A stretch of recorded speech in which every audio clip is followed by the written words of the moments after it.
Hey everyone. I can't sing tantra, but or mantras or anything like that. But yeah, so I'm a crypto guy. This coming April, it will be my 10th anniversary of doing crypto full time, nothing else. But the world is changing rapidly right now. It's changing so fast that crypto is not the only topic of interest for me.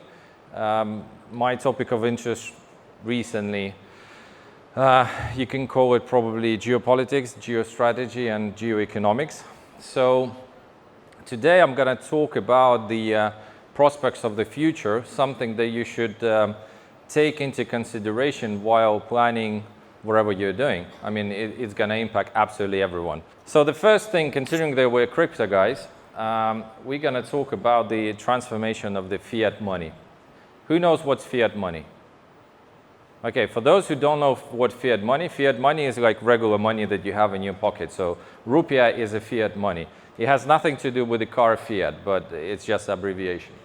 So what we're going to see in the coming month, if not years, well, somewhere years, somewhere month. Governments are going to impose CBDC, central bank digital currencies. In Europe, it's going to happen probably in year 2025. In US, they still have not decided, but I think they have decided, but they're not telling anyone yet. So this could happen anytime. They're just waiting for the perfect opportunity to implement it. FTX problem could be one of them. In China, they already have CBDC. They were the first, they are the pioneers of the CBDC, and they already used it in the Olympics. So they're going to continue expansion of that. What's the problem with the CBDC? It's unlike fiat money, which is being printed by the central bank, typical model, yeah? There is a central bank, and then there is banks, and then there is users. So we have either we're using banks as intermediary for to have a card, for Apple Pay, Google Pay to work, or you have cash. Cash is a direct usage of the fiat money printed by the central bank. With the CBDC, we delete the bank. We're going to have directly the central bank printing money, controlling money, and basically government controlling our finances. So every single transaction would be sanctioned. Every single deposit, wherever, loan, everything would be seen by the government. The same thing is happening already in China. If you're interested in that, double check what's the social ranking in China. It's a very scary thing. So these things are coming. Whether you want it or not want it, it's going to happen. It depends whether you're prepared or not prepared. The crypto, what's going to happen with crypto? There is a still chance that we're going to have free crypto. Very small, but still exists. So for example, in European Commission, in Brussels, they have a narrative saying that Bitcoin mining is bad because it uses a lot of electricity. So hence the Bitcoin should be banned. This is kind of the news that they are like spreading among the European commissioners. Obviously, at this level, it's not changing anything, but this is the perception that's being put into the heads of the Euro commissioners, unfortunately. And this is the news which are being put there by the blockchains that have proof of stake, because obviously Bitcoin is a big pain in the ass for them. But by deleting Bitcoin, we basically lose our privacy. So there is still fight there. Next. Hyperinflation. This is a very interesting topic. So I advise you to Google everything that I'm saying. Please double check. Don't trust anyone. This is my first word of advice. Don't trust anyone. Don't trust me. Don't trust your parents. No one. Trust yourself and double check your sources. Triple check your sources. So hyperinflation is another problem that is happening in the world right now. Maybe it's not felt that much here in Bali, but it's very sensitive topic in Europe, for example, where I just came back from. So the prices of petrol are going up. Well, everything is going up. Everything, absolutely everything. If you Google the US dollar USD money supply and you click on the images in Google, you're going to see the graphs of money supply. This is basically showing how much US dollars actually exists in the economy. And you're going to see the graph basically going up like this for the past couple of years. It was steady and it's going like this, going up. If you do the same for the euro, you do the same for the Chinese RMB, you do it for any other currency you can name, you will see exactly the same trend. So they're printing money much more, in the volume is much higher than the growth of economy. Hence, we're going to have hyperinflation, which means what? For the same amount of money, you can buy less goods. You can see the consequences of this already with if you exchange USDT into local currency. Well, it started with the 15,000, now it's close to 16,000. And it's going to continue because money is losing value. But not only the rupee is losing value, the US dollar is losing value. Hence, we have the inflation of official inflation, 10%. Double check it. I highly advise you. Look at it. You understand why it's a big problem. Industrial crisis.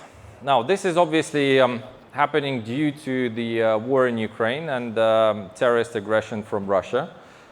So the European countries are now in a big trouble because they relied on cheap gas, cheap iron ore, cheap coal, basically cheap all the resources that were there from Russia, not only Russia. And now they're in a big trouble because they don't have enough electricity, they don't have enough gas. And gas is basically mainly used not for just heating the houses, but also for the industrial use. Now they have a lot of problem. So they don't have any resources at the adequate price. They have hyperinflation, and they have huge uncertainty of what's going to happen in a few years. So the European industry is in shit. So considering that, some of them already starting to close their facilities or starting to ramp down the production. If you order the car in Europe, you probably know that you have to wait for like 2 or 3 years now. A fucking car.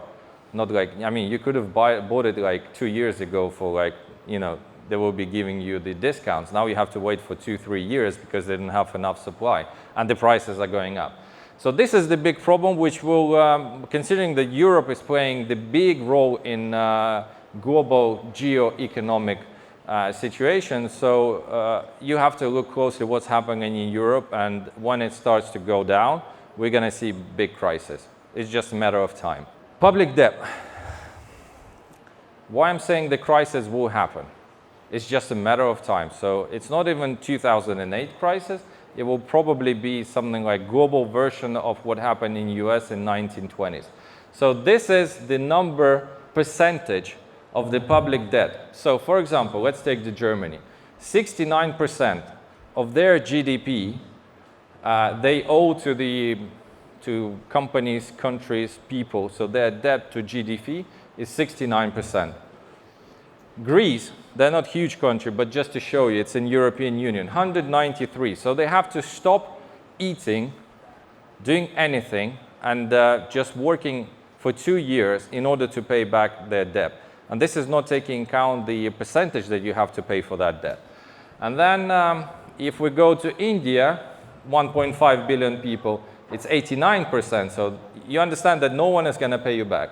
Italy, 151, and the major one is obviously US, 137, the largest economy in the world, and China, 71. So let's think of it. Some friend of you, your neighbor, owes you, I don't know, $100. And his salary is, or actually he owes you $137, but his salary is 100.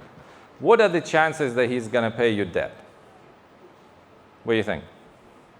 And for that 100, he has to feed his family, pay for the apartment, probably pay for electricity, rent a bike, have some food, send kids to school. So obviously he doesn't have any spare money to give you back debt. This is actually the problem that we have in the world. Look at this. The largest countries in the world, they have more debt than they actually produce value. And this is the big problem. So obviously one day it's gonna burst. The other trend that is happening in the world right now, and you know this, some of you who were here during the G20, probably you read the news, what was it about? So the world is dividing into bipolar world. So we're going to have 2 superpowers. One is US, which is already a superpower, and the other one is rising up, the China. They want to be the big superpower. Obviously, somewhere in between, Putin is trying to play his game, but we see that he's losing, so he's out of the question for now. What does it mean for us? For us, it means that even the companies which you register, you will have to choose whether you will be in the US bloc and you're going to work with the US friendly countries, or you go with the China and China friendly countries. So that's also a big question. So there will be a big gap in between of them, and you have to choose. You won't be able to work on both sides because you'll have to take sides, unfortunately. And now, considering this crisis, is what I'm saying again, it's just a matter of time. I'm not trying to scare you. I'm trying to prepare everyone so when this happens, everyone is ready. So what's going to happen after everything starts to collapse? There is the pyramid of needs developed by Mr. Maslow. And this is like the, not simplified, this is quite the 7-layer one. Usually it's 5 layers. But basically what we're going to have to go through as a humanity, we're going to have to collapse back to layer 1, which is basically psychological, organic needs. So this is for you to breathe, to drink water, to have some food, to go to a toilet. The second level is safety, to have some shelter, to have protection against whatever threat that I have, like animals or other people, or getting salary and so on. And only after that you go to the other needs. So like the speaker before the previous one, he was doing the need for the love and socializing. And after that you go up the level. So what we're going to see the collapse of this pyramid and rebuilding of the first 3 blocks, namely the first 2 blocks. Also, I suggest to Google this. What to do with crypto? Considering that it's falling as well, and considering what I just told you before, my guess is just to hodl. Don't do anything. Just if you have it, just keep it. The reason for that is that we have the 2 big major probabilities that can happen. First probability, the crypto will be banned. For example, they'll say that with crypto you can finance terrorists or you can finance Putin, so therefore we have to ban it. That's one way. The second thing, they won't be able to ban crypto, and because the fiat system will collapse, there will be a vacuum which will be filled by something. And this something, the only thing that we have as a humanity is crypto. So we have 50-50 chance of whether it's going to fall or whether it's going to be the thing of a future. So my suggestion, if you have crypto, keep it. If you don't have crypto, maybe you should hedge yourself, have some fiat, have some crypto, have some maybe land with rice. And now we're going to look even further. How we can survive as a nation, as a humanity from this mess that we and our parents made. The answer is GovTech, so government technologies. If you look at the history of the humanity, we're going to see the, well, you can call it zero industrial revolution. This is the agriculture. Then we have the first, second, and now we're just finished with the third industrial revolutions. All of them made us as a society grow by big steps. So instead of growing slowly, we were just making big steps. So the next step for humanity is GovTech. The reason for that is most of us here already work in a digital world.